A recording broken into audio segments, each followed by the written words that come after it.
Hello friends, I am अचल गुप्ता। चलिए CMA final SFM का डेरिवेटिव का क्वेश्चन हम करने जा रहे हैं, जो इलस्ट्रेशन नंबर 2 है। इसमें आपको इनिशियल मार्जिन, मेंटेनेंस मार्जिन और मार्क टू मार्केट मार्जिन क्या होता है, इस क्वेश्चन के बेसिस पे मैं आपको समझाऊंगा। ठीक है, चलिए यहाँ पे क्या है।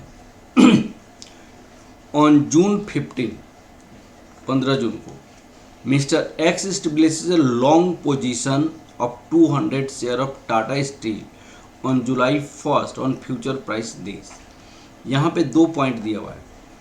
लॉन्ग पोजीशन, लॉन्ग पोजीशन का मतलब क्या होता है? लॉन्ग पोजीशन का मतलब होता है कि आपने फ्यूचर कॉन्ट्रैक्ट बाई किया है 1 जुलाई तक के लिए, 1 जुलाई के लिए, और उसकी प्राइस कितनी है 600। तो लॉन्ग का मतलब होता है बाई और शॉर्ट का मतलब क्या होता है से। तो याद रखना है, जिसमें एस हो उसका मतलब क्या होता है सेल होता है। तो फ्यूचर आपने बाई किया है 600 में। Initial margin for contract 30,000। अब इनिशियल मार्जिन क्या होता है इसको समझिए आप। एक यहाँ पे सपोज कीजिए फ्यूचर बायर होता है, फ्यूचर बायर। एक क्या होता है, एक होता है फ्यूचर सेलर, और इस दोनों के बीच में कॉन्ट्रैक्ट होता है। वो कॉन्ट्रैक्ट स्टॉक एक्सचेंज के थ्रू होता है। स्टॉक एक्सचेंज नहीं करता है, स्टॉक एक्सचेंज अपनी रिप्रेजेंटेटिव एक ब्रोकर के थ्रू करता है, ब्रोकर के थ्रू करता है, रिप्रेजेंटेटिव ब्रोकर के थ्रू करता है। अब देखिएगा यहाँ पे बायर ने कहा कि मुझे कोई चीज़ परचेज करनी है 600 में। एक सेलर बोला होगा मुझे सेल करनी है 600 में। ये भी अप्रोच किया, ये भी अप्रोच किया। इनको सेल करनी है, इनको बाई करनी है। अब इस दोनों के बीच में ये जो ब्रोकर बैठा हुआ है वो कॉन्ट्रैक्ट कराता है जी, ठीक है, इतने दिनों के बाद ये सेल करेगा और ये बाई करेगा। लेकिन इसमें क्या होता है कि मान लो कि इसकी प्राइसेस 600 से 500 हो जाता है, तो ये हो सकता है कि आपको क्या करें, कॉन्ट्रैक्ट को कैंसिल कर दें, कॉन्ट्रैक्ट को मैंने आपको परफॉर्म ना करे। या यहाँ पे अगर प्राइस अगर 700 हो जाता है तो इसका आपको कॉन्ट्रैक्ट कैंसिल करने का चांसेस हो सकता है, या आपको परफॉर्म नहीं करने का चांसेस होता है। तो इसीलिए ब्रोकर क्या करता है, इनको भी कहता है कि भाई आप भी कुछ पैसा डिपॉजिट करो, इनसे भी क्या करता है आप भी कुछ पैसा डिपॉजिट करो। तो इस दोनों से कुछ पैसा ब्रोकर अपने आप को डिपॉजिट ले लेता है, ताकि प्राइस की फ्लक्चुएशन की प्रॉफिट और लॉसेस को इनकी जो इनिशियल मार्जिन लिया गया है उससे मेंटेन किया जाए, इनिशियल मार्जिन से मेंटेन किया जाए, तो उसको कहते हैं इनिशियल मार्जिन। अब देखिएगा इस क्वेश्चन में बोला है कि इनिशियल मार्जिन रुपीज़ कितनी है, रुपीज़ 30,000 है। तो एक होता है मेंटेनेंस मार्जिन, मेंटेनेंस मार्जिन आपको 20,000 है, तो मेंटेनेंस मार्जिन आपका 20,000 है। इसका मतलब क्या हुआ, मेंटेनेंस मार्जिन का मतलब होता है कि चाहे ब्रोकर हो चाहे सेलर हो, चाहे बायर हो चाहे सेलर हो, ब्रोकर के पास कम से कम आपको 20,000 रुपीज़ होना जरूरी है। ब्रोकर के पास कम से कम कितना पैसा होना जरूरी है, 20,000 रुपीज़ होना जरूरी है। ये जो 20,000 रुपीज़ ब्रोकर के पास जो होगा उसको कहते हैं मेंटेनेंस मार्जिन। इससे अगर कम होगा तो इमीडिएट पैसा दोनों को डिपॉजिट करना पड़ेगा, ठीक है ना, कम होगा। That is set to be maintenance margin. Means seller का या बायर का 20,000 से कम पैसा नहीं होनी चाहिए। फ्यूचर कॉन्ट्रैक्ट में क्या होता है कि आपका फिजिकल डिलीवरी ऑफ गुड्स नहीं होता है, सिर्फ प्रॉफिट एंड लॉसेस को क्या किया जाता है, मेंटेन किया जाता है। ठीक है, आप समझ गए। और एक होता है mark to market margin, mark to market margin, margin. अब सुनिए, मार्क टू मार्केट मार्जिन किसे कहा जाता है, इसको समझने की कोशिश कीजिएगा। अब दोनों ने 30,000 रुपीज़ डिपॉजिट कर दिया इनके पास, बायर बाई करेगा 600। नेक्स्ट डे अगर प्राइसेस मान लिया जाए, प्राइस सपोज कीजिए प्राइस मान लीजिए 550 हो जाए, तो इसमें क्या करेगा, ये पर्सन सेल करना पड़ेगा। मैंने इवन ही प्राइस 550 होने के बावजूद भी 600 में उनको बाई करना पड़ेगा। तो ये क्या सोचेगा बायर, अरे यार मैं फ्यूचर कॉन्ट्रैक्ट नहीं लिया होता तो मुझे 550 में मुझे खरीद लेता मैं, लेकिन फ्यूचर कॉन्ट्रैक्ट करने के कारण वो बाउंडेड है बाई करने के लिए कितने में, 600 में। तो पर यूनिट कितने की लॉस हो गई, 50 रुपये की लॉस हो गई।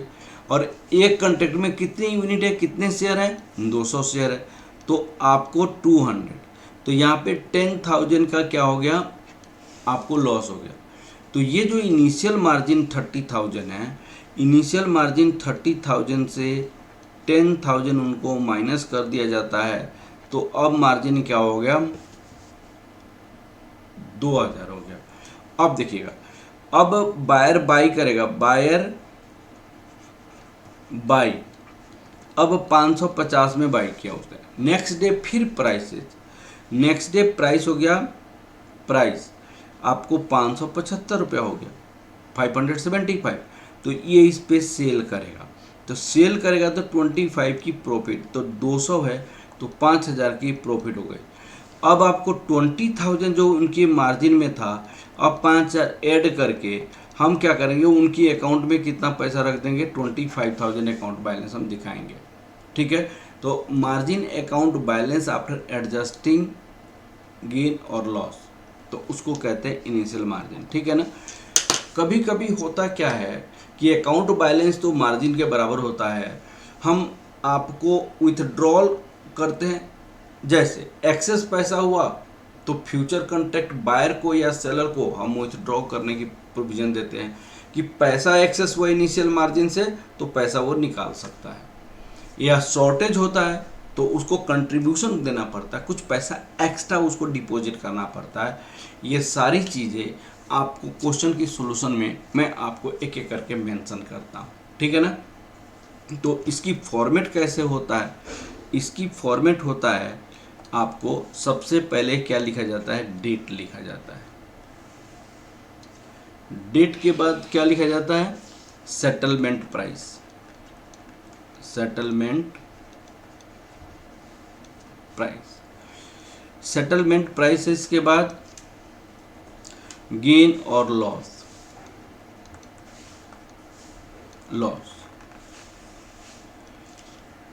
अब आपको एक होता है कंट्रीब्यूशन, कंट्रीब्यूशन का मतलब जो बायर है लॉन्ग पोजीशन लिया है वो पैसा इसमें डिपॉजिट करेगा, और विथड्रॉल, एक होता है विथड्रॉल। विथड्रॉल का मतलब एक्सेस पैसा हो गया इनिशियल मार्जिन का, इनिशियल मार्जिन से एक्सेस पैसा हो गया, वो पैसा विथड्रॉ कर सकता है। तो कंट्रीब्यूट करेगा तो ये पॉजिटिव हो जाएगा, और विथड्रॉ करेगा तो ये नेगेटिव होगा। ठीक है। अब इसके बाद क्या होता है, margin account balance, margin account balance after adjusting withdrawal amount और कंट्रीब्यूशन, ये लिखा जाता है, या गेन और लॉस।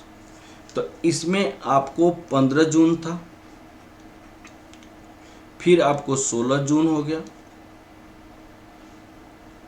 फिर 18, फिर 19, 21, 23, 24, ये जून हो गया।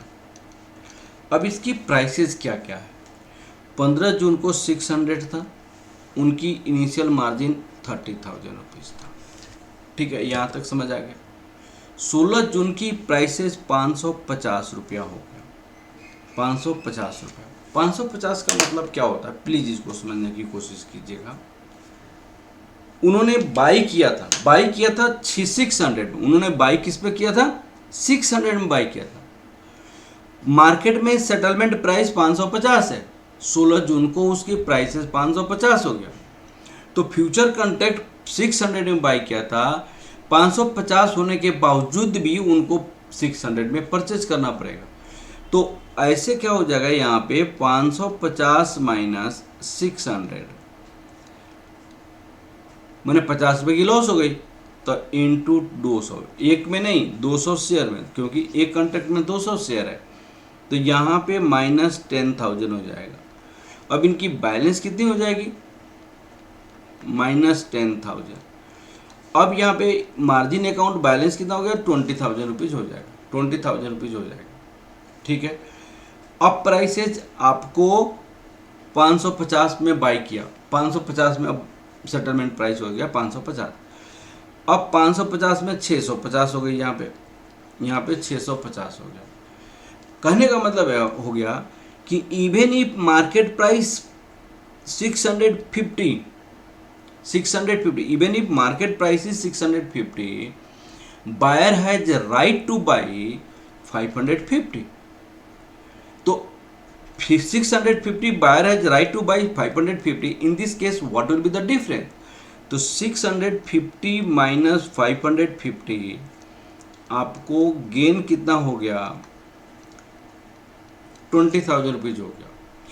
तो यहाँ पे 20,000 जो रुपीस था, इसको 20,000 को दो पार्ट में ब्रेक किया, 10,000 रुपया जो इनिशियल मार्जिन के बराबर होना चाहिए, तो ये 30,000 इनिशियल मार्जिन हो गया। और जो एक्सेस 10,000 बचेगा वो आपको यहाँ से विथड्रॉ कर लिया जाएगा, 20,000 को दो, क्योंकि यहाँ पे तो 30,000 ही मेंटेन करना है ना, आपको 30,000 इनिशियल मार्जिन के बराबर ही मेंटेन करना है।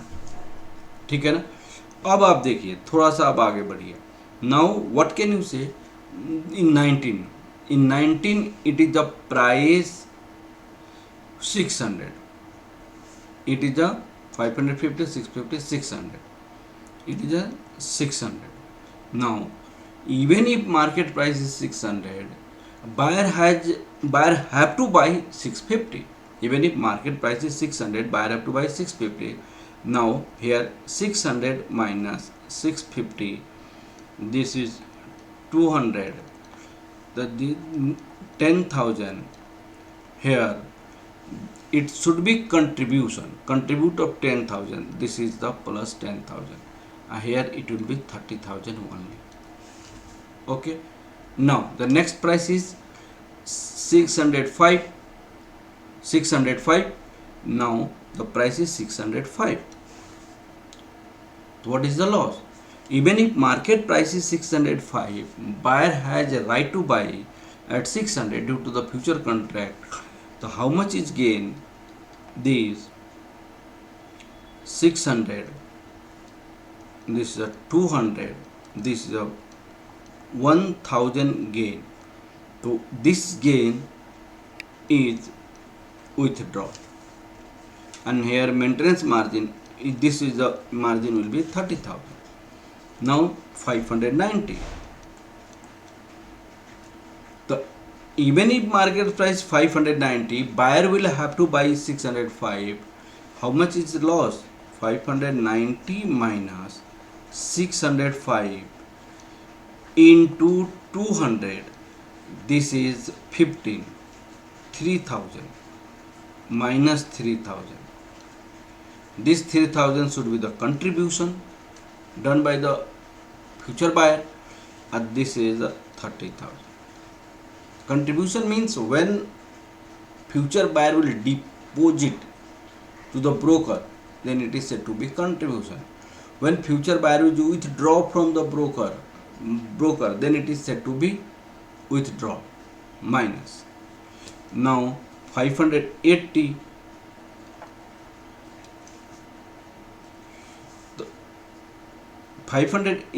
the whatever, even if market price is 18, 19, 21, 22, 23, 24. Even if market price is 580, future buyer will buy at 590. Again 580 minus 590, this is a 200, 2,000. Contribution should be 2,000. This is a 30,000 only.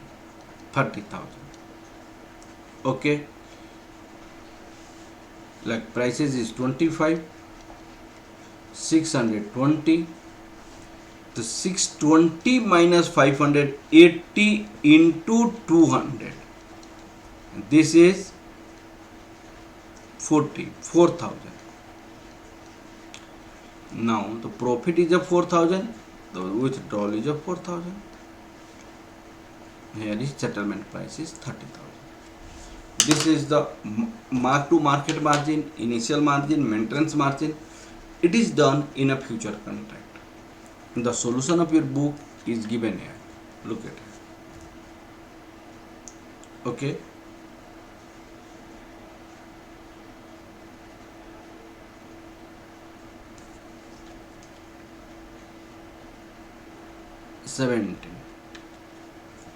It is a given the solution. Okay. Okay. Thank you, class.